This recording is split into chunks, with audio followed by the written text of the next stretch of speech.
ശ്രദ്ധിക്കണം എന്നുള്ളതാണ്. ഉറക്കം എന്നുള്ളത് നമ്മുടെ ബോഡിയെ, ഹ്യൂമൻ ബോഡിയെ സംബന്ധിച്ചിടത്തോളം വളരെ അനിവാര്യമായിട്ടുള്ള കാര്യമാണ്. ജോലി ചെയ്താൽ മാത്രം പോരാ, പ്രോപ്പർ റെസ്റ്റോ ആവശ്യമാണ്.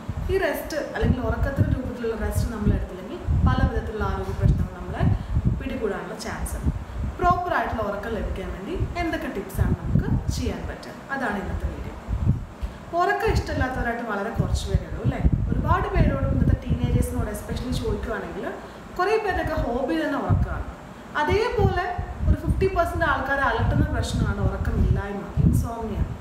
അപ്പോൾ ഇതൊരു ശരിക്കും ഒരു ഹെൽത്ത് റിലേറ്റഡ് ഇഷ്യൂ തന്നെയാണ്, ഒരു മെഡിക്കൽ കണ്ടീഷൻ തന്നെയാണ്. അപ്പോൾ എന്തുകൊണ്ടാണ് ഇന്നത്തെ കാലഘട്ടത്തിൽ ഇത്രയധികം ഇൻസോംനിയ കേസസ് ഉണ്ടാകുന്നത്, അല്ലെങ്കിൽ ഉറക്കമില്ല എന്ന് പറയുന്ന അസുഖത്തിലേക്ക് ഒരുപാട് ആൾക്കാരും പോകാനുള്ള കാരണങ്ങൾ എന്തൊക്കെയാണ്? ഇത് നമുക്കൊരു പരിധിവരെ പരിഹരിച്ച് കൊണ്ടുവരാൻ വേണ്ടിയിട്ട് എന്തൊക്കെ ടിപ്സാണ് നമുക്ക് മുൻകരുതലുകളായിട്ട് എടുക്കാൻ പറ്റുക? ഒരു പ്രോപ്പറായിട്ടുള്ള സ്ലീപ്പിംഗ് ഹാബിറ്റ് ഫോളോ ചെയ്യണമെങ്കിൽ നമ്മൾ എന്തൊക്കെ കാര്യങ്ങൾ ശ്രദ്ധിക്കണം, അതൊക്കെയായിരിക്കും നമ്മൾ ഇന്നത്തെ വീഡിയോയിൽ കൂടെ ഷെയർ ചെയ്യുന്നത്. അപ്പോൾ ഏതൊരു മെഷീൻ നമ്മളെടുത്ത് നോക്കുകയാണെങ്കിലും പ്രോപ്പറായിട്ട് വർക്ക് ചെയ്യുന്ന ഒരു മെഷീനും ഒരുപാട് സമയം വർക്ക് ചെയ്തതിന് ശേഷം അതിൻ്റേതായിട്ടുള്ള റെസ്റ്റ് ആവശ്യമുണ്ട് അല്ലേ? ഇപ്പോൾ നമ്മൾ എക്സാമ്പിളായിട്ട് നമ്മൾ TV എടുക്കുക, അല്ലെങ്കിൽ മിക്സി, ചെറിയൊരു ഉപകരണമാണ്, എല്ലാ വീടുകളിലും ഉണ്ടാവും. ഒരുപാട് സമയം മിക്സി കണ്ടിന്യൂസ് ആയിട്ട് പ്രവർത്തിപ്പിച്ചാൽ എന്ത് സംഭവിക്കും? സ്വാഭാവികമായിട്ട് അത് ചൂടായി പിന്നീട് അതിൻ്റെ പ്രവർത്തനത്തിൽ തന്നെ കാര്യമായി ബാധിക്കുന്ന രീതിയിലുള്ള പ്രശ്നങ്ങൾ ഉണ്ടാവാനുള്ള ചാൻസ് ഉണ്ട്. ഇതേപോലെ തന്നെയാണ് നമ്മുടെ ഹ്യൂമൻ ബോഡി. ഒരു മെഷീൻ ചെയ്യുന്നതും അല്ലെങ്കിൽ അതിനേക്കാളും കൂടുതൽ കാര്യങ്ങൾ ചെയ്യുന്ന ഒരു മനുഷ്യ ശരീരമാണ് നമ്മൾ ഈ പറഞ്ഞുകൊണ്ടിരിക്കുന്ന കാര്യം. ഈ മനുഷ്യ ശരീരത്തിൽ രാവിലെ മുതൽ വൈകുന്നേരം വരെ 24 മണിക്കൂർ ഒരു ദിവസം എന്ന് പറഞ്ഞ സമയത്ത് നടക്കുന്ന പ്രക്രിയകൾ അനവധിയാണ്. നമ്മളത് കാൽക്കുലേറ്റ് ചെയ്യാൻ പോയിട്ടുണ്ടെങ്കിൽ എണ്ണിയാൽ തീരാത്ത അത്രയും കാര്യങ്ങളാണ് നമ്മുടെ മനുഷ്യ ശരീരത്തിൽ നമ്മൾ അറിയാതെ തന്നെ നടക്കുന്നത്. അപ്പോൾ ഇത്രയും കൂടുതൽ വർക്ക് ചെയ്തുകൊണ്ടിരിക്കുന്ന നമ്മുടെ ബോഡി അല്ലെങ്കിൽ നമ്മുടെ ബോഡിയുടെ സെൽസിന് അതിന് കുറച്ച് സമയം റെസ്റ്റ് ശരിക്കും ആവശ്യമുള്ളത് തന്നെയാണ്. ഉറക്കമില്ലാണ്ട് തൊഴിലെടുക്കുക അല്ലെങ്കിൽ ഉറക്കമില്ലാതെ ജോലി എടുക്കുക എന്നുള്ളതൊക്കെ പറയുന്നതൊക്കെ ശരിക്കും ഒരു കോൺസെപ്റ്റ്, അത് നല്ല ഒരു ഹെൽത്തി ആയിട്ടുള്ളൊരു കോൺസെപ്റ്റല്ല. ഏതൊരു ബോഡിക്കും റെസ്റ്റ് ആവശ്യമാണ്. നമ്മൾ റെസ്റ്റ് എടുക്കുന്നത് ഉറക്കം എന്ന പ്രക്രിയയിൽ കൂടെയാണ്. ഇതേപോലെ ഒരു വലിയ ഒരു മുതിർന്ന ആളെ സംബന്ധിച്ചിടത്തോളം നമ്മൾ പറയുകയാണെങ്കിൽ 6 മുതൽ 8 മണിക്കൂർ വരെ ഒരാൾ ഉറങ്ങിയിരിക്കണം എന്നുള്ളതാണ്. ഇപ്പോൾ ഒരു ടീനേജേഴ്സൊക്കെ ആണെങ്കിൽ 8 തൊട്ട് 9 മണിക്കൂർ വരെ ഉറങ്ങും. ചെറിയ കുട്ടികളാണെങ്കിലോ, ജനിച്ച ഉടനെയുള്ള കുട്ടികളൊക്കെ ആണെങ്കിൽ അവർക്ക് ഭൂരിഭാഗ സമയം ഒരു ദിവസത്തിൽ അവർ ഉറങ്ങിയിട്ടാണ് സ്പെൻഡ് ചെയ്യുന്നത്. കുറച്ച് സമയം അവർ ആക്റ്റീവായിട്ടിരിക്കും, പിന്നീട് അവർ ഉറങ്ങും, പിന്നെ അവർ ആക്റ്റീവായിട്ടിരിക്കും, പിന്നെ അവർ ഉറങ്ങും. നിങ്ങൾ ശ്രദ്ധിച്ചിട്ടുണ്ടെങ്കിൽ അറിയാം, ഒരു 16 മണിക്കൂറോളം ഒരു ദിവസത്തിൽ ചെറിയ കുട്ടികൾ, ജനിച്ച ഉടനെ തൊട്ട് 1 വയസ്സ് വരെയുള്ള കുട്ടികൾ ഉറങ്ങിയാണ് അവർ ചെയ്യുന്നത്. അപ്പോൾ നമ്മളെപ്പോലെയുള്ള വലിയ ആൾക്കാരെ സംബന്ധിച്ചിടത്തോളം, അഡൽട്ടിനെ സംബന്ധിച്ചിടത്തോളം ഒരു 6 മുതൽ 8 മണിക്കൂർ വരെ ഉറക്കം അത്യാവശ്യമാണ്. അപ്പോൾ ആർക്ക് സാധാരണ ഉറക്കം കൂടാറ്? ജീവിതത്തിൽ കാര്യമായിട്ടൊന്നും ചെയ്യാനില്ലാത്തവർ, പ്രത്യേകിച്ച് എയിമൊന്നും ഇല്ലാത്ത അല്ലെങ്കിൽ ലക്ഷ്യമൊന്നും ഇല്ലാത്തവർക്ക്, ഇപ്പോൾ രാവിലെ എണീറ്റിട്ടും പ്രത്യേകിച്ച് ഒന്നും ചെയ്യാനില്ല, പിന്നെ ഞാൻ എന്തിനാ നേരത്തെ ഇരിക്കുന്നതൊക്കെയാണ് ഓരോ ആൾക്കാരെ കൺസെപ്റ്റ്. അപ്പോൾ ഇത്തരത്തിലുള്ള ആൾക്കാരെ നമ്മൾ ഇതിനകത്ത് ഉൾപ്പെടുത്തുന്നില്ല. പക്ഷെ ഭൂരിഭാഗം ആൾക്കാരും അന്നത്തെ ഫുഡിന് വേണ്ടിയിട്ട്, അതേപോലെ നമ്മുടെ ജോലിയുടെ സംബന്ധിച്ചിടത്തോളം, നമ്മുടെ ജോലി തിരക്കുകളെ സംബന്ധിച്ചിടത്തോളം കൃത്യസമയത്ത് ഉറങ്ങി കൃത്യസമയത്ത് എനിക്ക് എണീക്കാൻ പറ്റണമെന്ന് ആഗ്രഹിക്കുന്ന ആൾക്കാരാണ്. പക്ഷെ എന്തുകൊണ്ടോ ചില കാര്യങ്ങൾ കൊണ്ടൊക്കെ നമുക്കിത് സാധിക്കുന്നില്ല. അപ്പോൾ എന്തൊക്കെയാണ് നമ്മളെ അലട്ടുന്ന പ്രശ്നങ്ങൾ, അത് നമുക്കൊരു പരിധിവരെ എങ്ങനെ സോൾവ് ചെയ്തെടുക്കാം? ചില ഹെൽത്തി ആയിട്ടുള്ള ടിപ്സ് വഴി. പ്രോപ്പറായിട്ടുള്ള ഒരു ഉറക്കം നമുക്ക് കിട്ടണമെങ്കിൽ നമ്മൾ ഫോളോ ചെയ്യേണ്ട ഒരു ഹാബിറ്റാണ് നമ്മൾ എന്തെങ്കിലും ഫിസിക്കൽ എക്സസൈസുകൾ ചെയ്യാന്നുള്ളത്. ഇപ്പോൾ രാവിലെ എണീറ്റ ശേഷം ചില ആൾക്കാർ നടക്കാൻ പോകുന്നവരുണ്ടാവും, ചിലർ ജോഗിങ്ങിന് പോകുന്നവരുണ്ടാവും, ചിലരാണെങ്കിൽ ജിമ്മിൽ പോകുന്നവരുണ്ടാവും. ഇതേപോലെയുള്ള ഫിസിക്കൽ ആക്ടിവിറ്റീസ് ചെയ്യുന്ന ആൾക്കാർക്ക് കൃത്യമായ രീതിയിലുള്ള ഉറക്കം രാത്രി കാലങ്ങളിൽ ലഭിക്കുന്നു എന്നാണ് നമ്മുടെ പഠനങ്ങളൊക്കെ വെളിപ്പെടുത്തുന്നത്. അപ്പോൾ ഫിസിക്കൽ എക്സസൈസുകൾ അല്ലെങ്കിൽ ഫിസിക്കൽ ആക്ടിവിറ്റീസ് നിങ്ങൾ പ്രാക്ടീസ് ചെയ്യുകയാണെങ്കിൽ നിങ്ങളുടെ ഉറക്കത്തിനെ സഹായിക്കുന്ന ഒരു ഘടകമായി അത് മാറും. രണ്ടാമത്തെ കാര്യം, നിങ്ങൾ ഉറങ്ങുന്നതിന് മുമ്പ് ഡിസ്ട്രാക്ഷൻസ് ഒക്കെ ഒഴിവാക്കുക എന്നുള്ളതാണ്. ഇപ്പോൾ ഭൂരിഭാഗം പേർക്കും ഒഴിച്ചുകൂടാനാവാത്തൊരു സാധനമാണ് മൊബൈൽ ഫോൺ. നമ്മളെല്ലാവരും ബെഡിലേക്ക് പോകുമ്പോൾ കൂടെ കൊണ്ടുപോകുന്നത് മൊബൈൽ ഫോണാണ്. സോ ഈ മൊബൈൽ ഫോൺ എന്ന് പറയുന്നത് ശരിക്കും ഒരു ഡിസ്ട്രാക്ഷൻ തന്നെയാണ്. നമ്മൾ ശരിക്കും കോൺഷ്യസ് ആയിട്ടാണ് ഇരിക്കുന്നത്, ശ്രദ്ധിച്ചാണ് ഇരിക്കുന്നത്. നമ്മുടെ കണ്ണുകളും അതേപോലെ നമ്മുടെ ബ്രെയിനൊക്കെ വളരെ സൂക്ഷ്മതയോടെ ആ ഒരു ചെറിയ സ്ക്രീനിൽ കാണിക്കുന്ന കാര്യങ്ങളെ കോൺസെൻട്രേറ്റ് ചെയ്താണ് ഇരിക്കുന്നത്.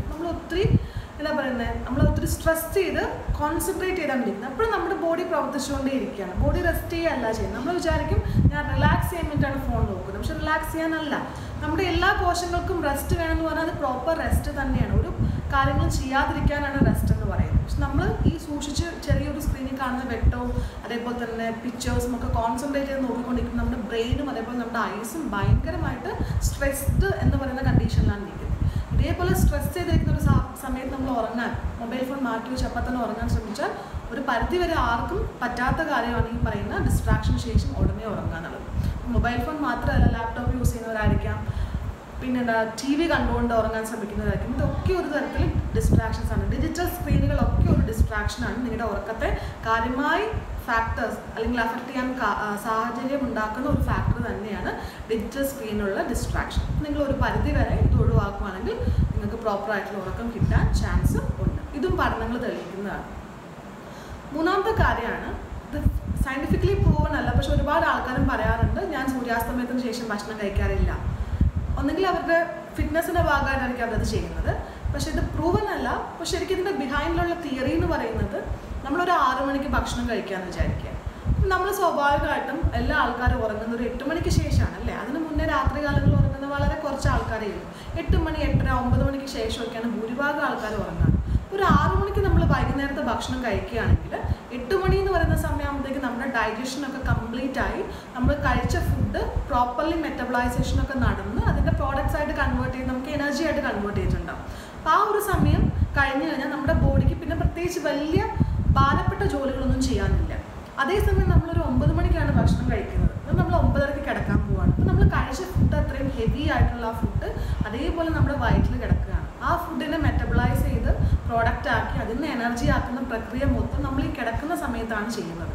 അപ്പോൾ അതൊരു ഭാരപ്പെട്ട ജോലി തന്നെയാണ്. അപ്പം നമ്മുടെ സെൽസിന് റെസ്റ്റ് ചെയ്യാൻ പറ്റുന്നില്ല, അവർ എഗെയിൻ വർക്ക് ചെയ്തുകൊണ്ടിരിക്കുകയാണ്. അപ്പം അതുകൊണ്ടായിരിക്കും ഒരു പരിധി വരെ ഈ സൂര്യാസ്തമയത്തിന് ശേഷം ഭക്ഷണം കഴിക്കാതിരിക്കുക, ഹെവി മീൽസ് കഴിക്കാതിരിക്കുക എന്ന് പറയുന്നത്. അപ്പോൾ ഈ സൂര്യാസ്തമയത്തിന് ശേഷം ഹെവി മീൽസ് ഒഴിവാക്കിയാൽ, നിങ്ങൾ കിടക്കുന്നതിന് മുമ്പെങ്കിലും ലൈറ്റായിട്ടുള്ള മീൽസ് കഴിക്കുക, ഹെവി മീൽസ് ഒഴിവാക്കിയാൽ ഒരു പരിധി വരെ നിങ്ങൾക്ക് നല്ല ഉറക്കം ലഭിക്കുമെന്നാണ് പഠനങ്ങളൊക്കെ തെളിയിക്കുന്നത്. പിന്നെ നമുക്ക് ചെയ്യാൻ പറ്റുന്ന കാര്യമാണ് ലൈറ്റ് മ്യൂസിക്കുകൾ കേൾക്കുക. ഒരുപാട് പേർക്കും പാട്ട് കേട്ടുകൊണ്ട് കിടക്കാൻ ഇഷ്ടമുള്ളവരാണ്. വലിയ പോപ്പ് ആൻഡ് റോക്ക് മ്യൂസിക് ഒന്നുമല്ല, ലൈറ്റ് മ്യൂസിക്കുകൾ, അരണ്ട മ്യൂസിക്കുകളൊക്കെ കേൾക്കുക. അപ്പോൾ ഈ മ്യൂസിക്കുകൾ കേട്ടിട്ടുണ്ടെങ്കിൽ നമുക്ക് ഒരു പരിധി വരെ റിലാക്സ് ചെയ്ത് കിടക്കാൻ പറ്റുന്നവരുണ്ട്. ഒരുപാട് സൗണ്ട് കൂട്ടി വോളിയം കൂട്ടിയൊക്കെ വെക്കുന്ന മ്യൂസിക് അല്ല ഉദ്ദേശിക്കുന്നത്. മ്യൂസിക് ഡിസ്ട്രാക്ഷനായി തോന്നുന്നത് യാതൊരു കാരണവശാലും ഇത് ഫോളോ ചെയ്യാണ്ടിരിക്കുക. എന്നാൽ സ്ലീപ്പിംഗ് മ്യൂസിക് എന്നൊക്കെ പറഞ്ഞ് നമ്മൾ ഗൂഗിളിലൊക്കെ നോക്കുകയാണെങ്കിൽ ഒരുപാട് എസ്പെഷ്യലി ഇൻസ്ട്രുമെൻ്റൽ മ്യൂസിക്കുകളാണ്. ഇങ്ങനത്തെ മ്യൂസിക്കൊക്കെ നമുക്ക് ഡൗൺലോഡ് ചെയ്യാൻ കിട്ടും. ഈ ഒരു പരിധി വരെ ചെറിയ വോളിയത്തിൽ ഈ മ്യൂസിക്കൊക്കെ വെച്ച് കിടന്നാൽ കുറേ കൂടെയൊക്കെ നമുക്ക് ബെറ്റർ ആയിട്ടുള്ള ഉറക്കം കിട്ടുന്നു എന്നാണ് പഠനങ്ങൾ പറയുന്നത്. നല്ല ഉറക്കം പ്രദാനം ചെയ്യുന്ന മറ്റൊരു ഫാക്ടറാണ് നമ്മൾ കിടക്കുന്ന ഏരിയ ക്ലീൻ ആയിട്ട് എടുക്കുക. വൃത്തിയായിട്ടുള്ള സ്ഥലത്ത് കിടന്നുറങ്ങിയാൽ നമുക്ക് കുറച്ചും കൂടെ നല്ല ഉറക്കം കിട്ടും. അതേപോലെ വൃത്തിയോടൊപ്പം തന്നെ ബന്ധപ്പെട്ടതായിട്ടുള്ള ഒരു ഫാക്ടറാണ് പ്രോപ്പറായിട്ടുള്ള വെന്റിലേഷൻ, നല്ല എയർ സർക്കുലേഷൻ. ഇപ്പം നമ്മൾ ജനലുകളൊക്കെ അടച്ചിട്ട് കിടക്കുന്നതും അതേസമയം ജനലിൽ ഒരു പാളി തുറന്നിട്ട് ആ പുറത്തുനിന്നുള്ള ഒരു ചെറിയ കാറ്റൊക്കെ അടിച്ച് കിടക്കുന്നത് നമ്മൾ നല്ല വ്യത്യാസമുണ്ട് അല്ലേ. അപ്പോൾ ഇതേ ഒരു ഫാക്ടർ തന്നെയാണ് എയർ സർക്കുലേഷൻ അല്ലെങ്കിൽ വെന്റിലേഷൻ. നമ്മൾ കിടന്നുറങ്ങുന്ന റൂമിൻ്റെ എയർ സർക്കുലേഷൻ അല്ലെങ്കിൽ വെന്റിലേഷൻ മാക്സിമം നല്ലതുപോലെ രീതിയിൽ ഉപയോഗിക്കുക. പ്രോപ്പറായിട്ടുള്ള എയർ സർക്കുലേഷൻ കിടക്കുന്ന രീതിയിൽ ജനലുകളൊക്കെ തുറന്നിട്ടിട്ട് നല്ല നീറ്റായിട്ടുള്ള ഏരിയയിൽ കിടന്നുറങ്ങുക. അതും എഗെയിൻ ഒരു ടിപ്പാണ് നല്ലൊരു ഉറക്കം കിട്ടാൻ വേണ്ടിയിട്ട്. പിന്നെ നമുക്ക് ചെയ്യാൻ പറ്റുന്ന കാര്യമാണ് മെഡിറ്റേഷൻ പ്രാക്ടീസ് ചെയ്യുക അല്ലെങ്കിൽ ധ്യാനങ്ങൾ പ്രാക്ടീസ് ചെയ്യുക. ഒരുപാട് ആൾക്കാർ പണ്ടത്തെ ഗുരുക്കളടക്കം ചെയ്യുന്ന കാര്യമായിരുന്നു ധ്യാനമുറകൾ പ്രാക്ടീസ് ചെയ്യുക എന്നുള്ളത്. ഈ ധ്യാനം എന്ന് പറയുന്നത് നമുക്ക് പല വിധത്തിലെടുക്കാം. നമ്മളിപ്പം ദൈവവിശ്വാസമുള്ളായിട്ടുള്ള ആൾക്കാരാണെങ്കിൽ പ്രാർത്ഥിക്കും അല്ലേ. പ്രാർത്ഥനയും ഏകദേശം ഒരു മെഡിറ്റേഷൻ്റെ ഫലം തന്നെ ചെയ്യുന്ന കാര്യമാണ്. നമ്മളൊന്ന് ഏകാഗ്രമായി ഇരുന്നിട്ട് നമ്മൾ വിശ്വസിക്കുന്ന ആ ശക്തിയോട് പ്രാർത്ഥിക്കുക, കുറച്ച് സമയം ഏകാഗ്രമായിരിക്കുക, മറ്റൊന്നിലേക്കും കോൺസെൻട്രേഷൻ കൊടുക്കാണ്ട് മനസ്സ് ഏകാഗ്രമായി വെച്ചിട്ട് ആ ചെയ്യുന്ന ഒരു മെഡിറ്റേഷൻ അതൊരു ധ്യാനത്തിൻ്റെ ഫലം തന്നെയാണ് ചെയ്യുന്നത്.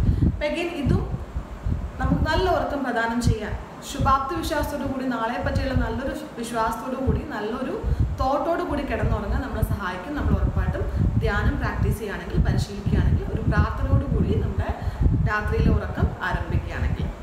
അതേപോലെ പഠിക്കുന്ന കുട്ടികളൊക്കെ എപ്പോഴും ചെയ്യുന്ന കാര്യമാണ് പ്രോപ്പറായിട്ടുള്ള ടൈം മെയിൻറ്റെയിൻ ചെയ്യാതിരിക്കുക ഉറങ്ങുമ്പോൾ. ഇത് ഒരു കാരണവശാലും നിങ്ങൾ ചെയ്യരുത്. നമ്മൾ ഇന്ന് ഒരു സമയത്ത് ഉറങ്ങുന്നെങ്കിൽ നാളെയും ആ സമയത്ത് തന്നെ ഉറങ്ങാൻ ശ്രമിക്കുക. അടുത്ത ദിവസം അതേ സമയം തന്നെ ഫോളോ ചെയ്യും. പഠിക്കാൻ കൂടുതലുള്ളതുകൊണ്ട് ഓവർനൈറ്റ് ഇരുന്ന് പഠിച്ചു, അതുകൊണ്ട് ഉറക്കം വരുന്നില്ല എന്നൊക്കെ ഒരുപാട് കുട്ടികൾ ഡോക്ടേഴ്സിൻ്റെ അടുത്ത് പറയുന്ന പ്രശ്നങ്ങളാണ്. ഇത് കൂടുതലായി കണ്ടുവരുന്നത്. നമ്മൾ ഉറക്കം വരാണ്ടിരിക്കാൻ വെള്ളത്തിലൊക്കെ കാലൊക്കെ നനച്ച്, അതേപോലെ തന്നെ കാപ്പിയും ചായയൊക്കെ കുടിക്കും അല്ലേ. കാപ്പിയും ചായയൊക്കെ മെയിൻ കണ്ടൻസ് പറഞ്ഞാൽ കഫെയിനാണ്. കഫെയിൻ എന്ന് പറഞ്ഞാൽ ഉറക്കം ഇല്ലാണ്ടിരിക്കാൻ നമ്മളെ കുറച്ചുകൂടെ ആക്റ്റീവാക്കി നിർത്തുന്ന ഒരു സാധനമാണ് കഫെയിൻ. അപ്പോൾ കഫെയിൻ കണ്ടന്റുള്ള ചോക്ലേറ്റ്സ്, കാപ്പി, ചായ ഇതേപോലുള്ള സാധനങ്ങളൊക്കെ കഴിച്ചിട്ടുണ്ടെങ്കിൽ നമുക്ക് ഉറക്കം വരാണ്ടിരിക്കുകയാണ് ചെയ്യുക. ഒരു കാരണവശാലും ഉറങ്ങുന്നതിന് കുറച്ച് മണിക്കൂറുകൾക്ക് മുമ്പെങ്കിലും ഈ തരത്തിലുള്ള കഫെയിൻ കണ്ടന്റ് അടങ്ങിയിട്ടുള്ള ഭക്ഷണ പദാർത്ഥങ്ങൾ ഒഴിവാക്കുക. അതേപോലെ തന്നെ ഒരു പ്രോപ്പർ ടൈം ഷെഡ്യൂൾ മെയിൻറ്റെയിൻ ചെയ്യുക. ഉറങ്ങാൻ വേണ്ടിയിട്ട് എല്ലാ ദിവസവും നിശ്ചിത സമയത്ത് ഉറങ്ങും എന്നുള്ള ഒരു ഷെഡ്യൂൾ മെയിൻറ്റെയിൻ ചെയ്യുക. എന്നാൽ തന്നെ ഓട്ടോമാറ്റിക്കലി നിങ്ങൾക്ക് അടുത്ത ദിവസം ആ സമയമാകുമ്പോൾ ഉറങ്ങണം എന്നുള്ള ടെൻഡൻസി വരും. അപ്പോൾ ഇതൊന്ന് ഫോളോ ചെയ്യുകയാണെങ്കിൽ ഇത്രയും ടിപ്സ് നിങ്ങൾ പ്രോപ്പറായിട്ട് ഫോളോ ചെയ്യുകയാണെങ്കിൽ നമ്മുടെ ഉറക്കമില്ലായ്മ എന്ന പ്രശ്നം ഒരു പരിധിവരെ നിങ്ങൾക്ക് സോൾവ് ചെയ്യാൻ പറ്റും. ഇതൊക്കെ സയൻറ്റിഫിക്കലി പ്രൂവൺ ആയിട്ടുള്ള കുറച്ച് ടിപ്സാണ്, വെറുതെ പറയുന്നതല്ല. ഒരുപാട് ഏജ് ഗ്രൂപ്പുകളിൽ നടത്തിയ പഠനങ്ങൾ കൊണ്ട് ഓരോ ആൾക്കാർ കണ്ടുപിടിച്ചിട്ടുള്ള ടിപ്പുകളാണ്.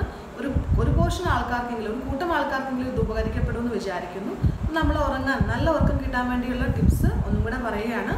നിങ്ങൾ ഫിസിക്കൽ ആക്ടിവിറ്റീസിൽ ഇൻവോൾവ് ചെയ്യുക, എക്സസൈസ്, യോഗ പോലെയുള്ള കാര്യങ്ങൾ പ്രാക്ടീസ് ചെയ്യുക. എല്ലാ ദിവസവും ഒരേ സമയത്ത് ഉറങ്ങാൻ ശ്രമിക്കുക. ഒരു റെഗുലർ ടൈം ടേബിൾ സൂക്ഷിക്കുക ഉറക്കത്തിന് വേണ്ടിയിട്ട്. ഡിജിറ്റൽ ഡിസ്ട്രാക്ഷൻസ്, മൊബൈൽ ഫോൺ പോലുള്ള ഡിജിറ്റൽ ഡിസ്ട്രാക്ഷൻസ് ഒഴിവാക്കുക. നിങ്ങൾ ഹെവി മീൽസ് ഉറക്കത്തിന് മുമ്പ് കഴിക്കാണ്ടിരിക്കുക. നിങ്ങൾ കഴിച്ച ഭക്ഷണം ഡൈജസ്റ്റ് ചെയ്യാനുള്ള സമയം കൊടുക്കുക ഉറക്കത്തിന് മുന്നേ. നിങ്ങൾ ലൈറ്റ് മ്യൂസിക് കേൾക്കാൻ ഇഷ്ടപ്പെടുന്നവരാണെങ്കിൽ ലൈറ്റ് മ്യൂസിക്കിൻ്റെ പ്രസൻസോട് കൂടി ഉറങ്ങാൻ ശ്രമിക്കുക. മെഡിറ്റേഷൻ അല്ലെങ്കിൽ പ്രാർത്ഥന ഫോളോ ചെയ്യുക. എയർ സർക്കുലേഷൻ അതേപോലെ തന്നെ പ്രോപ്പർ ക്ലീൻ ആയിട്ടുള്ള ഏരിയയിൽ കിടന്നുറങ്ങാൻ ശ്രമിക്കുക. വെന്റിലേഷൻ എൻഷുർ ചെയ്യുക. കഫെയിൻ കണ്ടന്റ് അടങ്ങിയിട്ടുള്ള ചായ, കാപ്പി, ചോക്ലേറ്റ്സ് പോലെയുള്ള സാധനങ്ങൾ ഉറക്കത്തിന് കുറച്ച് മണിക്കൂറുകൾ മുമ്പെങ്കിലും കഴിക്കാതിരിക്കുക. ഇത്രയാണ് നമ്മൾ ഇന്ന് പറഞ്ഞ ടിപ്സ്. നിങ്ങൾക്ക് എല്ലാവർക്കും ഇത് ഉപയോഗപ്രദമാകട്ടെ എന്ന് ആശംസിക്കുന്നു. വീണ്ടും ഇതുപോലെയുള്ള ഹെൽത്ത് റിലേറ്റഡ് വീഡിയോസായി നമുക്ക് കാണാം. Till then